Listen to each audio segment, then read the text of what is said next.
Halo sahabat F2 News Update. Kali ini kita ada berita tentang pilot dan kopilot Batik Air yang tertidur sampai pesawat nyasar ke Cianjur.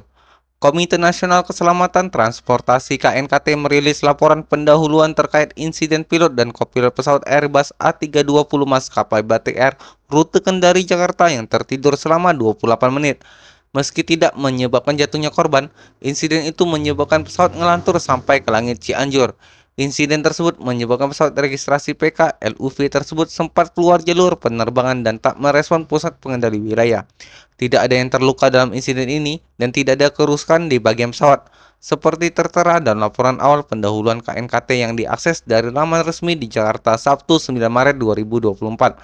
Namun KNKT tetap mengklasifikasikan insiden itu sebagai kategori insiden serius.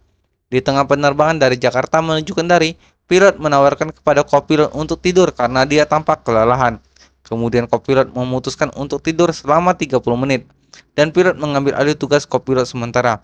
Pesawat pun berhasil mendarat dengan selamat di Kendari.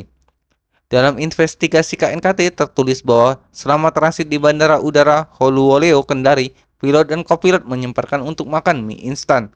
Setelah menurunkan semua penumpang, pesawat melanjutkan penerbangan kembali pada pukul 00.05 menit Universal Time Coordinate atau UTC menuju Jakarta dengan nomor penerbangan BTK 6723.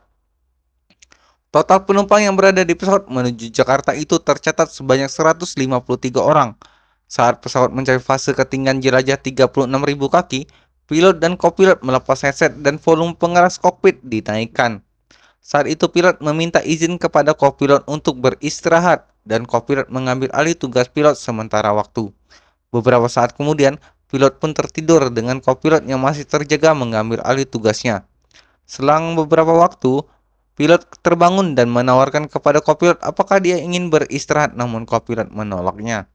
Kedua pilot kemudian melakukan percakapan non-tugas selama sekitar 30 detik dan kemudian pilot melanjutkan untuk tidur. Kopilot mengetahui bahwa pilot sedang tidur dan melanjutkan tugasnya baik sebagai pilot maupun kopilot. Saat detik-detik penerbangan inilah koordinasi antara kopilot dan ACC wilayah Jakarta seharusnya terjalin. Namun pada pukul 01.43.42 UTC, saat ACC Jakarta bertanya kepada kru pesawat berapa lama pesawat itu terbang di jalurnya, tidak ada respon dari kru kokpit. Kopilot ternyata tidak sengaja tertidur.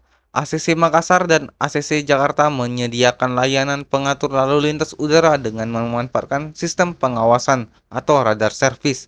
Kemudian atau sekitar 12 menit setelah transmisi terakhir, ACC Jakarta kembali berupaya melakukan kontak dengan pesawat namun tetap tidak mendapat respon. Lalu sejumlah upaya dilakukan untuk menghubungi pilot dan kopilot termasuk mengontak pilot pesawat lain untuk membantunya, tetapi tidak ada respon dari pesawat BTK 6723. Setelah itu pada pukul 02.11 UTC atau sekitar 24 menit sejak transmisi terakhir, pilot terbangun dan menyadari bahwa kopilotnya tertidur dan pesawat tengah berada di luar jalur penerbangan. Pilot segera membangunkan kopilot dan merespon panggilan dari ACC dan pilot pesawat lain. Pesawat kemudian diarahkan kembali menuju jalur penerbangan yang benar dan berhasil mendarat di Bandara Udara Soekarno-Hatta dengan selamat. Akibat insiden tersebut, KNKT mengeluarkan rekomendasi keselamatan untuk mengantisipasi hal yang sama apabila terjadi di kemudian hari. Pesawat salah satu alat transportasi yang memerlukan aturan super ketat untuk pengoperasiannya, karena tidak sembarang orang dapat menjadi pilot. Aturan-aturan itu dibuat untuk mencegah terjadinya human error yang dapat mengakibatkan kecelakaan karena yang sama-sama kita ketahui bahwa sedikit sekali korban selamat apabila sebuah pesawat mengalami kecelakaan. Hal inilah yang harusnya dihindari. Maskapai Batik Air dengan insiden ini dapat memetik pelajaran bahwa kesehatan pilot memang harus dipantau. Jangan sampai pilot yang kondisinya tidak prima diberikan tugas untuk menerbangkan pesawat. Hal ini juga dapat dicontoh oleh maskapai penerbangan yang lain. Bagaimana menurut kalian? Silahkan tulis di kolom komentar. Like jika kalian suka video ini, share jika bermanfaat, dan subscribe untuk update video lainnya. Terima kasih.